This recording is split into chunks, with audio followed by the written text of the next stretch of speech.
All right. Hello, everyone. Welcome to the panel. Our panel is on ensuring $1 trillion of investment turns into jobs and inclusive growth. But judging from the audience, I can also tell that we are the last panel before happy hour and the last panel before happy hour after a 2-year pandemic. So thank you for bearing with us. This is going to be fantastic. Once you meet the other panelists, you will be the lucky ones that stuck with it. So my name is Saurabh Sanghvi, and I'm a partner with McKinsey, and I lead a lot of our work in education, economic development, and workforce development. And to frame today's panel, I want to just lay out 3 big themes. So the first one is this notion of the importance of good jobs. So McKinsey does a lot of research, and we surveyed 25,000 Americans, and what we found was that only 42% of the respondents believed that most Americans have access to good jobs. Only 42%. Second, we talk a lot about jobs, but another big important concept is supporting transitions. So if you think about automation and the impacts of automation, we've studied this a lot, and COVID has actually accelerated a lot of this disruption, and we believe that 15 to 20 million adults are going to need to be supported in transitions to new jobs. And that's approximately 25% higher than our previous estimates. And then finally, and not surprisingly, there's going to be a huge need for inclusion. When you think about the impacts that we're talking about, these are going to disproportionately impact those without college degrees. This is going to disproportionately impact Black and Hispanic workers, women, people above 50, and surprisingly, even the youth, 18 to 34. And so today, what I want to kind of frame this conversation is, 1, we need to think about not just jobs, but good jobs. 2, once we've identified those jobs, we really need to think about how do we help people get into those jobs. And then 3, how do we make sure that that happens for the underserved populations and underserved places? And so to do that, I've got this great panel of a bunch of diverse leaders across sectors. We've got folks from the DOL, we've got folks from San Diego, we have folks from universities as well as private sector. And so to get started, why don't I let all of the panelists introduce themselves and share an example of what they're doing so you can just understand why I'm personally so excited about this group particularly. And so Ardeen, can you kick us off with an introduction and what Amazon's doing in this space? So Ardeen Williams, I lead workforce development across Amazon, that little company up in Seattle. And the example I'd throw out are probably 2 quick ones. One is our technical apprenticeship program. We have 9 Department of Labor registered apprenticeships. They are focused specifically on transitioning veterans, and that group is particularly diverse. It more than accurately represents the U.S. We found that we weren't getting enough women in the program, and so we opened it up to military spouses as well. We just graduated our 1,000th apprentice. Cynthia? Hi, I'm Cynthia Sweet. I'm Associate Vice Chancellor for Economic Partnerships at the University of Pittsburgh. And my primary focus is regional economic development. And there are 3 ways that University of Pittsburgh thinks about inclusive growth. And it's part of our mission to be community service minded. One is that we are the number 2 largest employer in our county in the Pittsburgh region. And so we are self-serving and very interested in making sure we have an inclusive workforce strategy for hiring people. And 2, we obviously graduate top talent. And then 3rd is our commitment to community service and helping our region grow and provide economic opportunities there. And one of the things that we have special in Pittsburgh is our commitment to partnerships. So around the Build Back Better regional challenge grants that people might be aware of, $100 million from the federal government, we partnered with 60-plus organizations, including competing higher ed institutions, to make the autonomous systems and robotics economic sector be more inclusive and provide a lot of workforce development opportunities for those that are not currently participating in it, which you can imagine are mostly a pretty exclusive and elite class of people working in it right now of graduate degrees and beyond. So we're really excited about that, and that's a great theme throughout Pittsburgh is our commitment to partnerships. Peter? Hi, everybody. Welcome to San Diego. We have to suffer through this year-round. Can you believe it? But somebody has to. I'm the CEO of the San Diego Workforce Partnership. So we are the workforce board entity for the San Diego region, the county of San Diego. And there's 550 across the country, as you may know if you know the workforce space, primarily funded by Department of Labor. And in our case, as a 501c3, we've expanded that impact with a lot of other support from the private sector and philanthropy, and then we can really innovate with the novel approaches to reach people, to do rapid reskilling, upskilling, to reach people who don't have the opportunity based upon the zip code in which they were born, unfortunately. We have to change that by being really intentional with a lot of programs. One of the things that we're doing that I'm really proud of is we're spending a lot of time in the K through 12 space to take our LMI, our research learnings of where the jobs are, make it into tangible tools for youth from grade school, middle school, all the way through, so it's embedded in their learning. And we hope that can transform this work, because too many kids get through school and then good luck to you. And then they end up in their workforce centers after a period of stumbling. But if we can get kids turned on to what they're passionate about based upon strengths, interests, and values, then that can be a game changer and life changer. So we're doing that. And then in the adult space, we run an income share agreement program, the only one in the workforce space in the country. And so it's philanthropically funded. We get people into technology careers, and they pay back to this fund that can renew and offer more opportunity for future learners. That's it. Thank you. Thanks, Peter, and thanks for the weather. Jake? Hello, I'm Jake Edwards. I'm a vice president at Social Finance. We're a national impact investment and advisory nonprofit. One recent example is the Google Career Certificate Fund that we announced last month. Supported through financing from Google's balance sheet and its philanthropic arm, google.org, we've raised $100 million that will be used to support 20,000 learners in the coming years. We've identified our first 2 delivery partners in Year Up and Merit America, who will provide access to the Google Career Certificates in tandem with a network of critical wraparound supports. The underlying financing mechanism for this fund is a student-friendly, outcome-based 0% loan. Students who complete the program and graduate and obtain employment above $40,000 will repay that loan over 5 years. Students who graduate and may not obtain employment above that income threshold repay nothing. Through this financing vehicle, we hope to accomplish a number of things, but first and foremost, we hope to create a new novel mechanism for which corporate entities like Google can invest in their talent pipelines and do so in a way that strengthens the communities in which they operate. And ultimately, through this fund and through this vehicle, we hope to create $1 billion in aggregate wage gains over the next decade for the 20,000 learners that we hope to support. Thanks, Jake. Caitlin? Hey all, I am Caitlin Walker-Mooney. I'm an advisor to Secretary Walsh at the Department of Labor, and I am director of the Good Jobs Initiative. It's almost like I was picked to be on this panel for a reason. Wow. The work of Good Jobs Initiative is very much in line with the big 3 themes that Saurabh laid out at the beginning. And I think a prime example of that work is our partnership with the White House on the bipartisan infrastructure law implementation. Some of you may know it as another easy name to say, the Infrastructure and Investment in Jobs Act.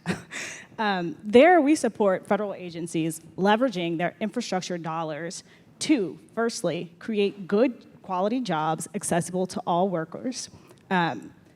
Secondly, to create equitable workforce development pathways into those middle-class careers.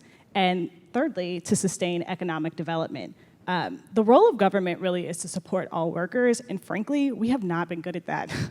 I can be the first to say it. Historically, right, we have baked in discrimination into our national policies and our labor market.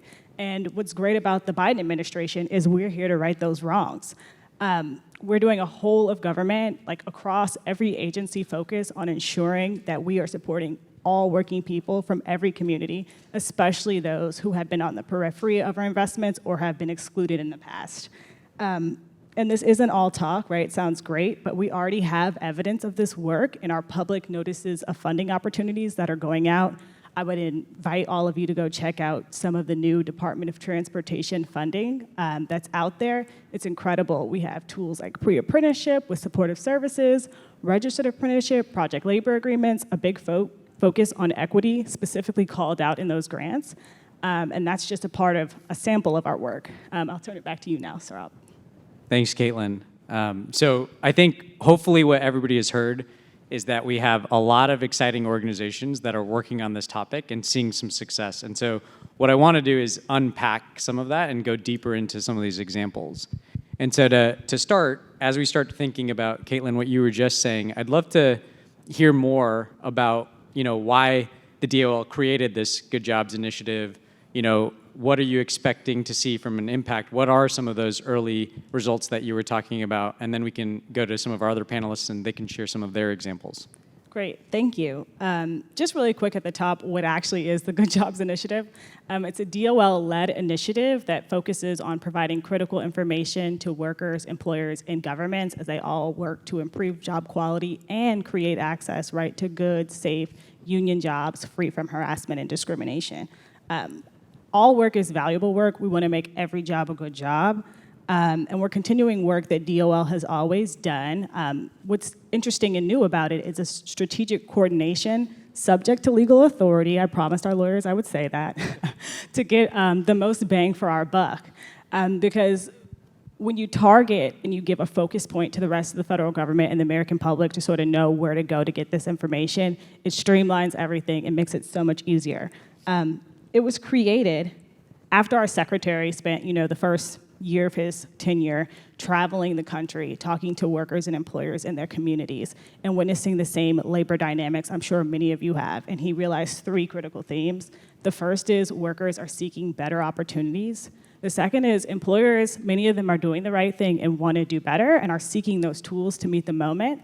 And the third thing he recognizes, right, our federal investments, we need to be using them strategically to support job quality and create good jobs. I really want to note also the labor dynamics piece that he's witnessed, right? We all have seen labor unrest. We've seen massive quits. Wages are low. I don't know. I want to leave you all with this fact. If you adjust for inflation, the average male worker in 2019 made the same as his counterpart 40 years ago, right? That's devastating.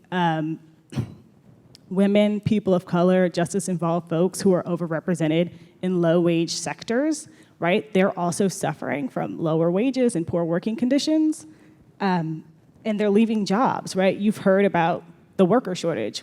Well, DOL would argue it's a job quality shortage, and that's a part of the reason why our secretary created the Good Jobs Initiative, right?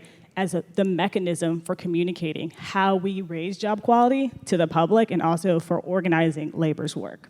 So thank you for that. Thanks, Caitlin, for that overview. So let me go, Ardeen, to you next. And as you think about some of the things that Caitlin talked about and how we need to get all parts of the kind of market together and think about how to collaborate across sectors, how to convene, and how to really think about this notion of what is a good job. How is Amazon thinking about that, and what's maybe 1 or 2 examples that you could highlight of where that's worked well? So our definition of a good job is very consistent with what the Department of Labor has laid out. It's a good job comprises 3 things.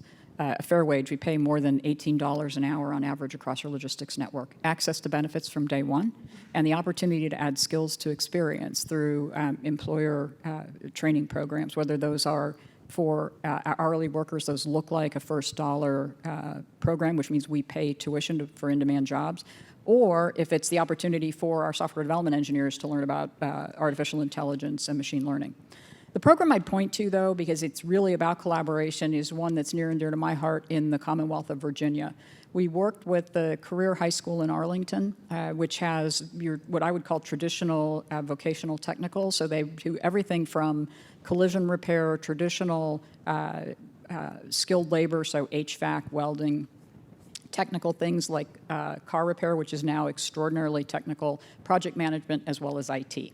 So we worked with that school to bring in the Amazon Web Services micro-credentials. These are stackable credentials, and worked with Northern Virginia Community College to bring in their IT classes. So through a dual enrollment program, those students that are in high school are not only earning college credit, but they're also able to attain those stackable credentials. And then when they move over to the Northern Virginia Community College, they now have credit. and those micro-credentials continue.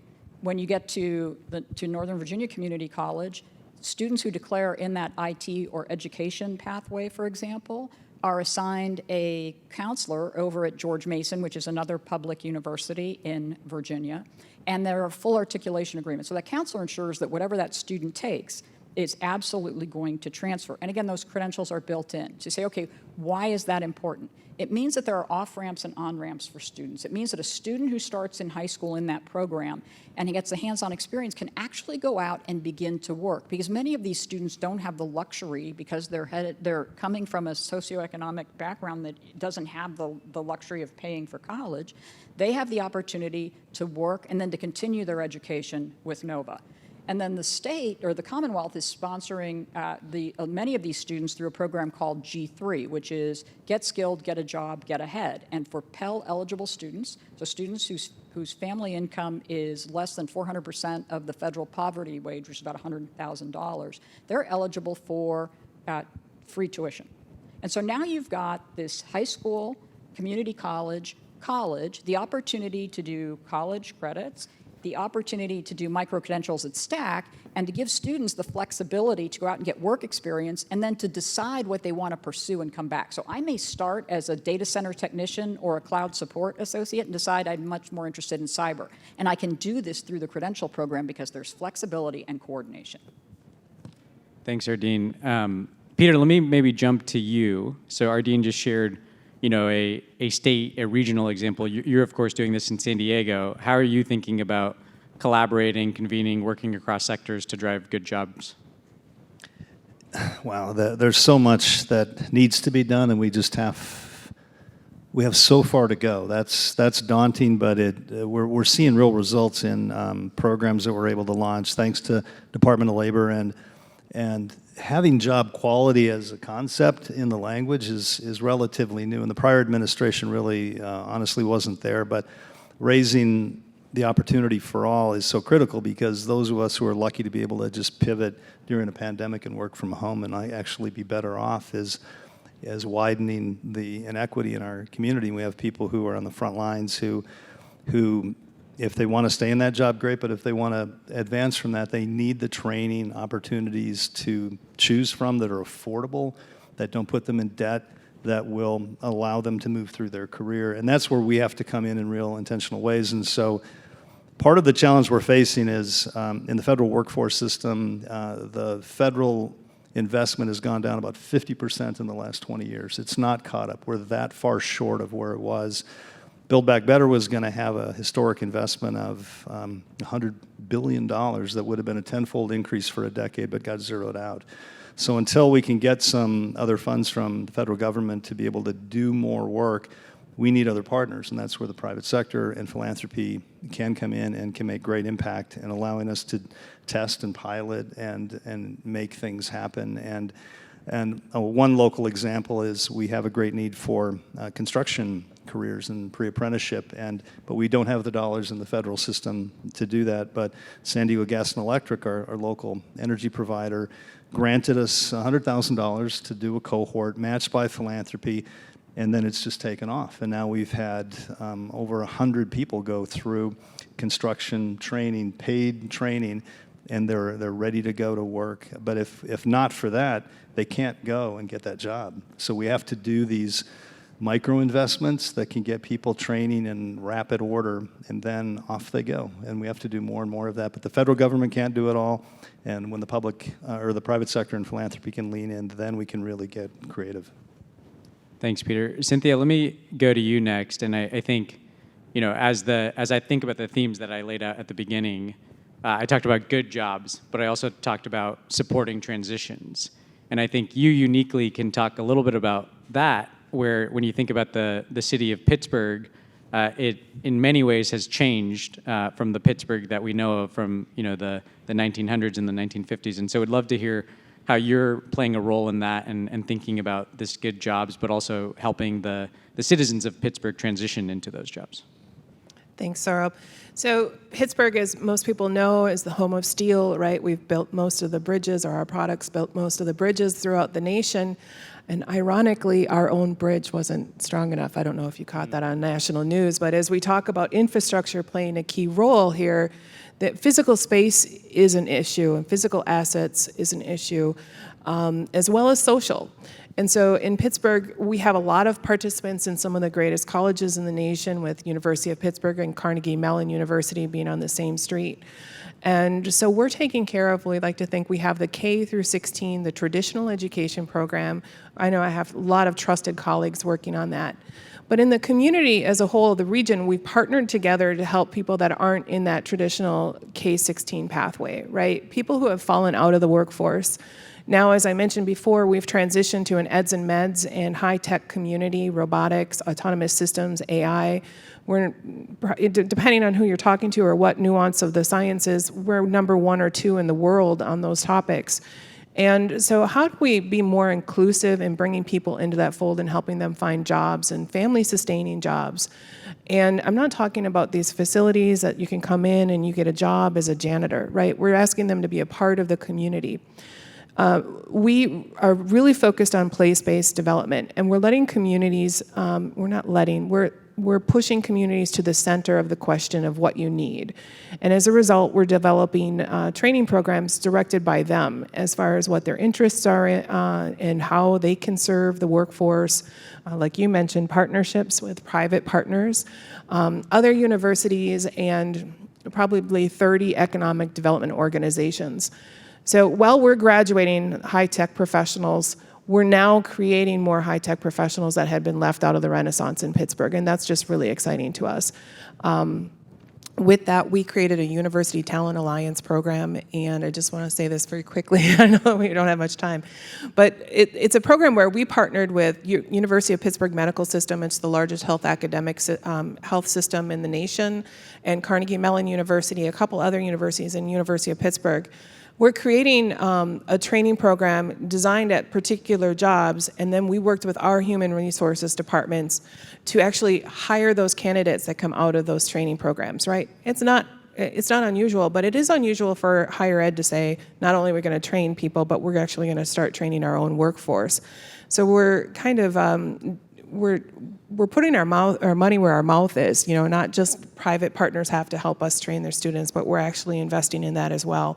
And so where people used to have, for an administrative assistant, we hire at a master's degree level just because our candidate pool is so high, right? But now through this program, other people have opportunity for those jobs. And once they get hired, they get benefits day one, they get tuition reimbursement, or they can go to school for free. Their entire families can go to the University of Pittsburgh or Carnegie Mellon universities. That's incredible. And that could be really changing over generations. Thanks, Cynthia. So I want to switch gears a little bit. So if I think about the last topic that I mentioned, how do we do all of the things that you have all mentioned, but specifically do that for underserved places and underserved populations? And Jake, maybe I'll start with you as someone who's just launched a fairly big, bold initiative, and would love your thoughts on, as you think about addressing that, what's working, but also we'd love to hear even more what's not working and what are some of the biggest barriers. Sure. Quite a question. I think the thing that's not working are that we have talent pipelines that are broken. We know that the infrastructure bill is expected to create or save at least 15 million jobs, and yet I think all of us could probably admit that there's probably not the training infrastructure or the pipelines in place to actually meet those 15 million jobs. And so the question becomes, how do we actually fix that? And that's a complicated question, and there's a number of threads to it. There's probably a little bit about destigmatizing a lot of these occupations. There's a lot about changing working conditions and actually making sure that they lead to actually good jobs with family-sustaining wages. And there's a tremendous amount that needs to be done in terms of getting employers to chip in for the value they see from accessing qualified, diverse talent pipelines.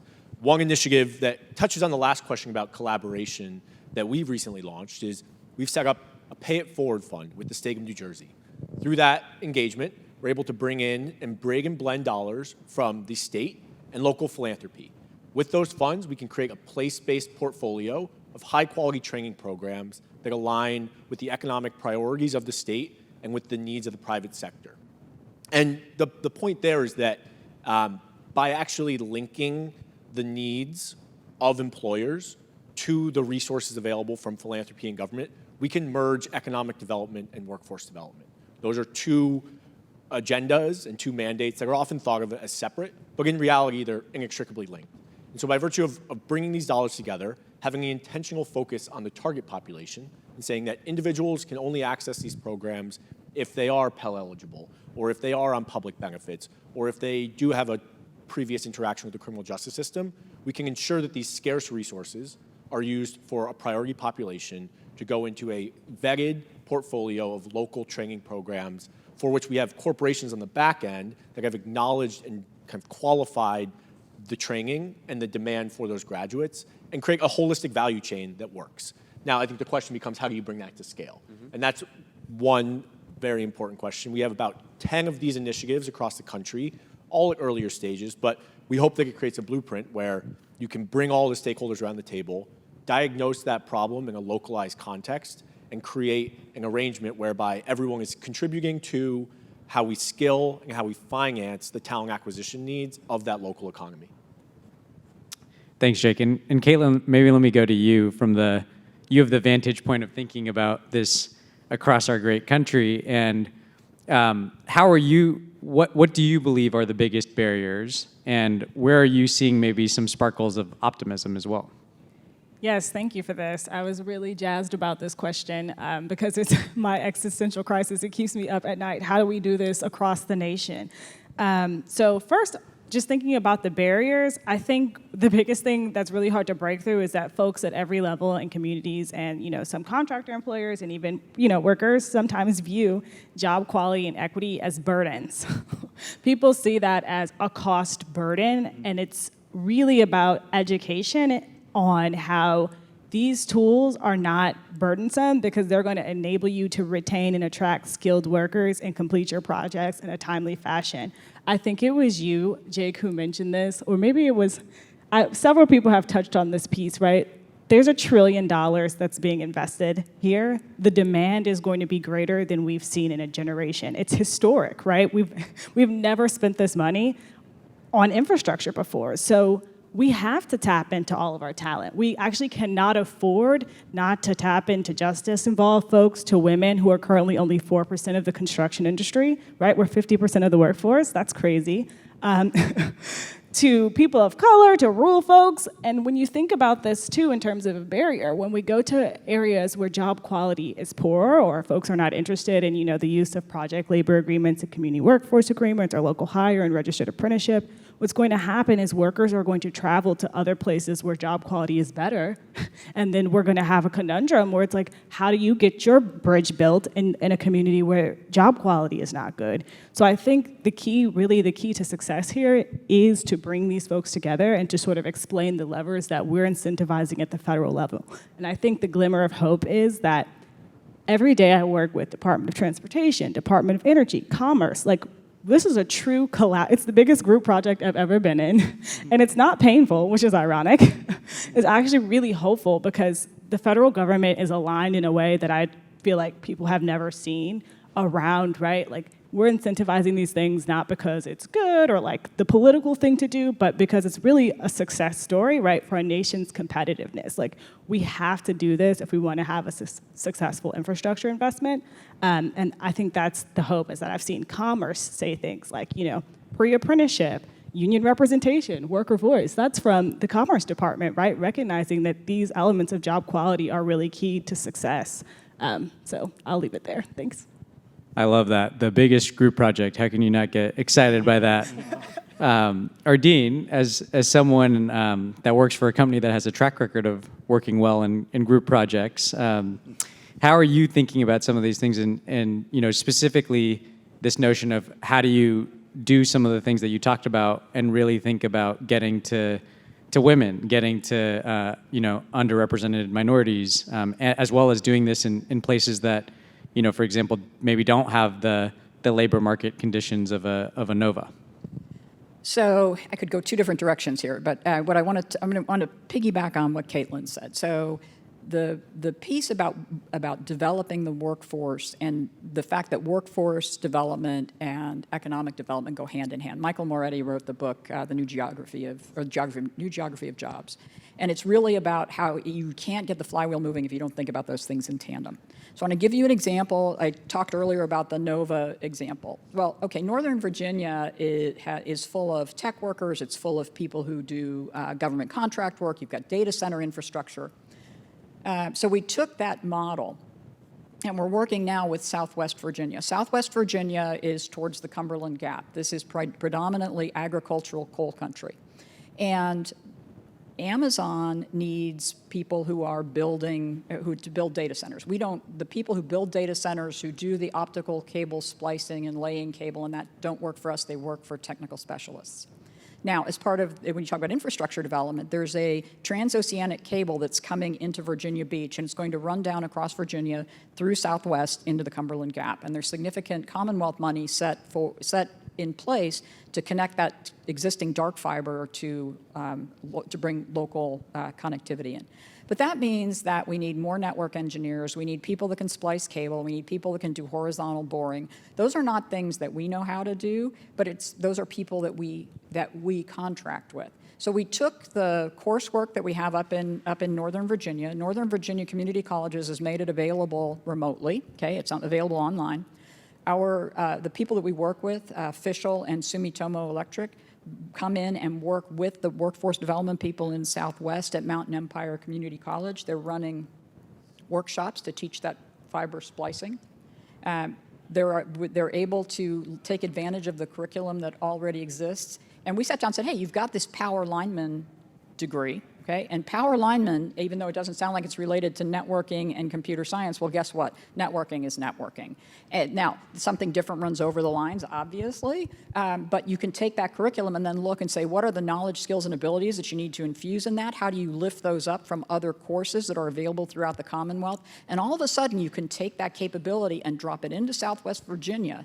And that area is being actively viewed by companies that want to hire a workforce that is more secure, right? They're not going to leave for another job. The cost of living is low and the quality of life attraction is high. So they're very excited to work with this consortia. So that's an example where you take an infrastructure, well, it's not part of the transportation infrastructure bill, it absolutely is infrastructure, and it leverages these pieces together and brings it into a community that absolutely needs that uplift. And by adding those technical people, the rest of business grows. Because now the local McDonald's can put in their digital signboards, you can connect regional centers to parent headquarters, so all kinds of exciting stuff by enabling programs, by simply bringing people together and tweaking what's already there. Cynthia, can I go to you on this? Because I know you also have been spending time on kind of building these ecosystems that Ardene's talking about. And so how are you thinking about, in some of your efforts, this notion of inclusion and being able to reach the underserved populations and places? Well, excuse me. First of all, I want to say I love the spirit of collaboration and partnership that you look at this. It's really exciting to me because I too believe that if you are partnering with people, you're going to be bringing more people in and every stakeholder at the table. When your inclusion is not just who you're serving in the end, but actually bringing the stakeholders in when you're planning is so important. And I love that idea. That concept.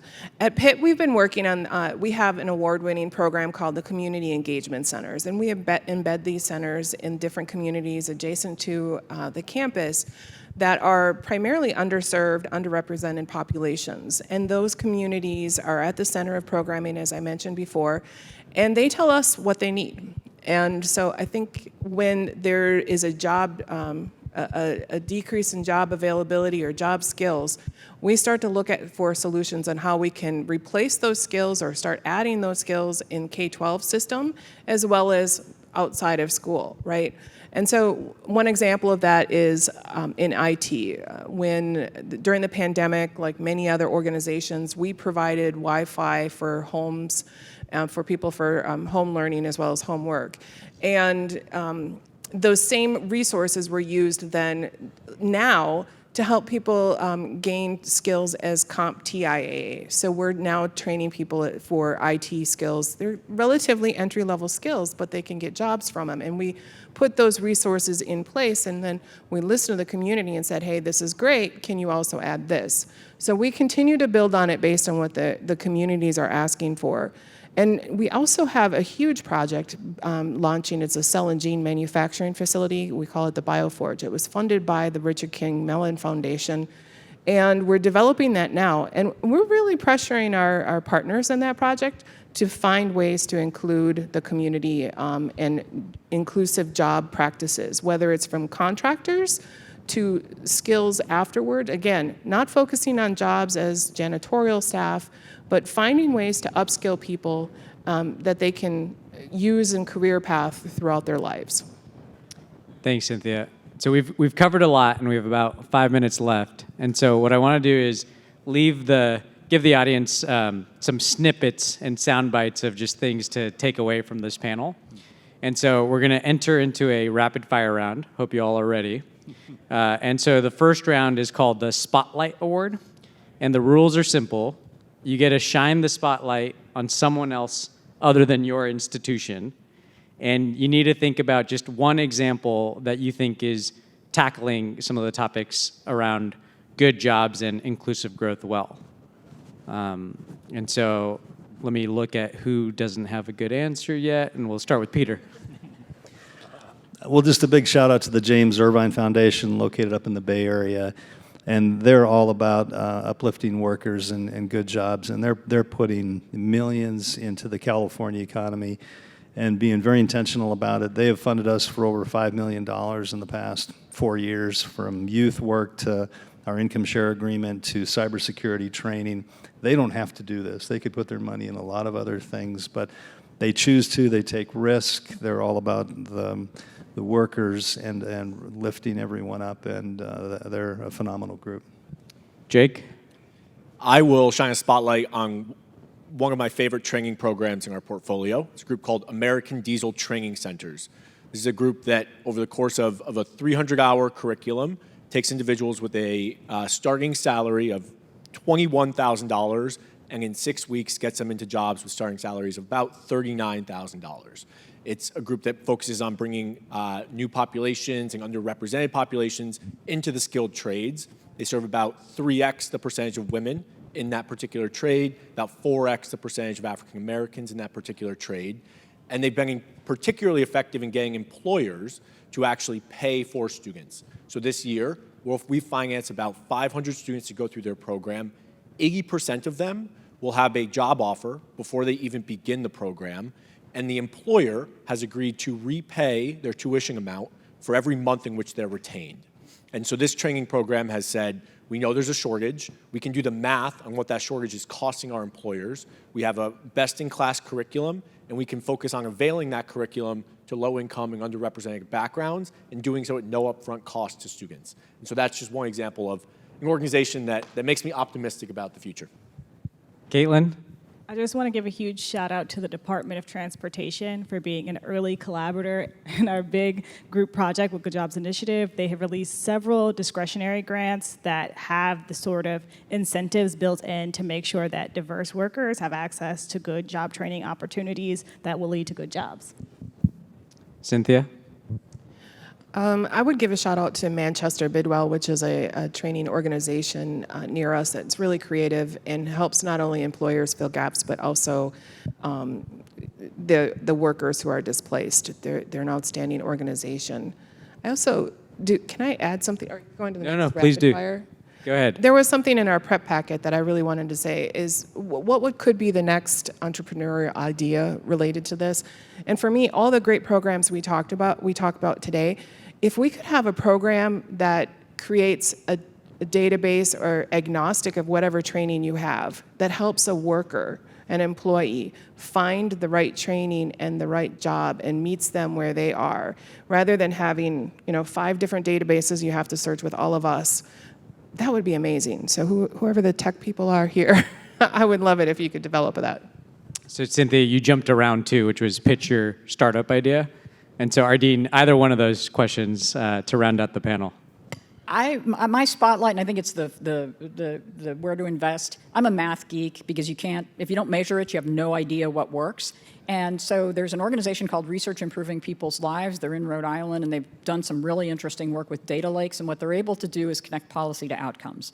And we're leaning on them to say, what are programs that work? And they can build retrospective data pools. So you can actually look and say, if in fact I do the intervention that you've described, what's the financial outcome? Because connecting dollars to workforce outcomes is super hard because of the data being stored in different places. So I think the opportunity is to help figure out how to measure stuff in a way that you can look and say, here's the financial impact of this program, and here's the career trajectory. Because all of a sudden it takes all of the whinging and I don't want to do it out of the question because it's very clear what's working. I love that. So $1 trillion of investment, the biggest group project, and a ton of tactical ideas. Thank you all for this great panel.